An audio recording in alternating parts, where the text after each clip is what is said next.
भूमि पाठशाला के इस अंक में आपका हार्दिक स्वागत है। साथियों, आज हम चर्चा करेंगे कि अ, निर्विवाद उत्तराधिकार के मामलों में किस प्रकार से हम जो है दाखिल खारिज कर सकते हैं।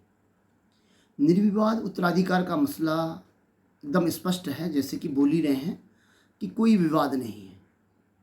वो के उत्तराधिकार के मामलों उत्तराधिकार के मामलों में दाखिल खारिज होना है, यानी कि हमारी जो भूमि है वो पैतृक रूप से पिता से हमको आनी है और उसमें किसी को कोई आपत्ति नहीं है।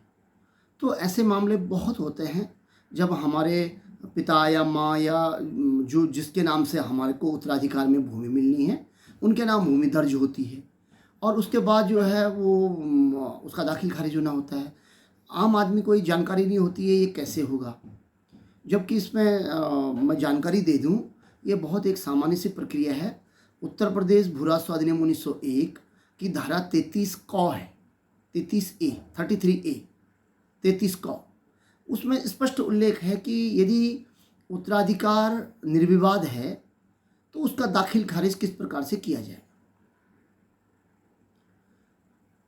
निर्विवाद उत्तराधिकार के मामलों में जब कभी ऐसा होता है तो जिस व्यक्ति को भी लगता है कि अब मुझे मेरे नाम दाखिल खारिज होना चाहिए, तो उनको वो एक व्यक्ति हो सकता है, एक से अधिक भी हो सकते हैं। उनको जो है एक एप्लीकेशन लिखनी चाहिए। वो लिखेंगे राजस्व निरीक्षक के नाम, कानून गो सुपरवाइजर कानून गो के नाम, सुपरवाइजर कानून गो के नाम लिखेंगे और उसमें उल्लेख करेंगे कि हमारे पिताजी या माँ या जो भी उत्तराधिकारी जिनके उत्तराधिकारी वो बने हैं उनके नाम जो है ये भूमि थी, दर्ज थी और उनका इतने इतने तारीख को स्वर्गवास हो गया है और अब ये भूमि हमारे नाम दर्ज होनी है। और इसके लिए आप जो है मृत्यु प्रमाण पत्र लगाएंगे। जो खातेदार पूर्व खातेदार था जिसकी मृत्यु हुई है उनका मृत्यु प्रमाण पत्र लगाएंगे। साथ में आप एक वारिशान प्रमाण पत्र लगाएंगे कि उस मृतक जो खातेदार था उसके कौन कौन वारिश हैं। आखिर आप दावा कर रहे हैं तो आप उस सूची में हैं कि नहीं है। वारिशान प्रमाण पत्र बोलते हैं उसको। वारिशान प्रमाण पत्र कैसे बनता है मैं अलग से अभी चर्चा करूंगा। वारिशान प्रमाण पत्र लगाएंगे। उत्तरजीवी प्रमाण पत्र भी बोलते हैं उसको, सक्सेशन सर्टिफिकेट, उसको लगाएंगे। और तीसरी चीज़, आप अपना अन्य जो दस्तावेज है जिसको आप देना चाहते हैं, जैसे परिवार रजिस्ट्री की नकल है, कोई राशन कार्ड है, कोई इस तरीके के साक्ष्य हैं, जो परिचय पत्र हैं, वो भी आप साथ में लगा दें।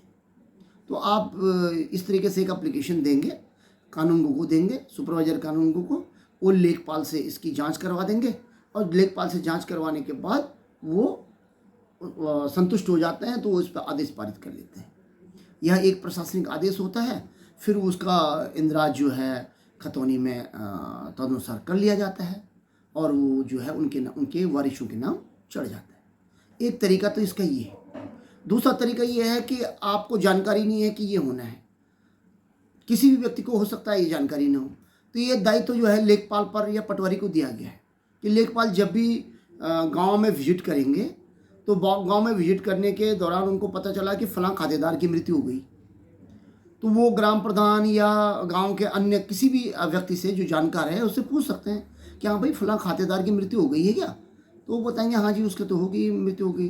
तो पूछेंगे उसके भाई उसके बच्चे कौन कौन हैं, तो उनके वारिशान कौन कौन हैं, तो उन वारिशों के जो है उसमें वो रिकॉर्ड ले लेंगे। ग्राम प्रधान से परिवार रजिस्ट्री की नकल जो ग्राम सभा में होता है, ग्राम पंचायत में, उससे भी वो देख लेंगे, उतार लेंगे उनको। उतारने के बाद वो अपनी रिपोर्ट जो है सुपरवाइजर कानून को देंगे। सुपरवाइजर कानून को जो है उसके ऊपर अपना आदेश पारित कर देंगे। फिर वो तहसील में जाएगा, आरके के पास। आरके जो है उनको जो है खतौनी में जो है पहले अपने रजिस्टर में चढ़ाएंगे और फिर खतौनी में एंट्री कर देंगे। इस तरीके से एक जो है निर्विवाद उत्तराधिकार के मामलों में दाखिल खारिज की प्रक्रिया होती है। लेकिन यदि लेखपाल ने रिपोर्ट दी सुपरवाइजर कानून को और किसी व्यक्ति ने आपत्ति कर दी, तो वो जो है यहाँ धारा 33 क के अंतर्गत अब स्वीकार नहीं होगा। उसको जो है आरके के माध्यम से तहसीलदार की यहाँ पुटअप कर दिया जाएगा। फिर तहसीलदार उसको धारा 34 में जो विवाद रहित जो है होते हैं मामले, उनमें जो है दाखिल खारिज की प्रक्रिया में करेंगे। फिर उसकी प्रक्रिया हम पृथक से चर्चा करेंगे। तो मुझे लगता है कि आप स्पष्ट हो गए होंगे जब कभी उत्तराधिकार के मामलों में दाखिल खारिज करना हो और कोई विवाद ना हो, निर्विवाद हो मामला, तो दो तरीके से आप जो है अपना नाम दाखिल कर सकते हैं। एक तो स्वयं आप एप्लीकेशन देंगे, आप लेखपाल को दीजिए या सुपरवाइजर कानून को दीजिए, किसी को भी दे सकते हैं, और उसमें अपने साक्ष्य लगा देंगे, मृत्यु प्रमाण पत्र लगाएंगे खातेदार का, और वारिशान प्रमाण पत्र लगा देंगे, और एक दो कागज जो यदि आपके पास हैं तो आप लगा देंगे। वो उनका परीक्षण करेंगे और पूछताछ करने के बाद वो उसको लेखपाल जो अपनी रिपोर्ट जो है तहसील उनको कानूनगो को देंगे। कानून को संतुष्ट हो जाए तो वो आदेश कर लेते हैं, और उसके बाद वो आरके को जाता है, वो अपने रजिस्टर में चढ़ाते हैं, फिर खतौनी में अंकना होती है और वो खतौनी आप निकाल सकते हैं, आपका दाखिल खारिज हो गया।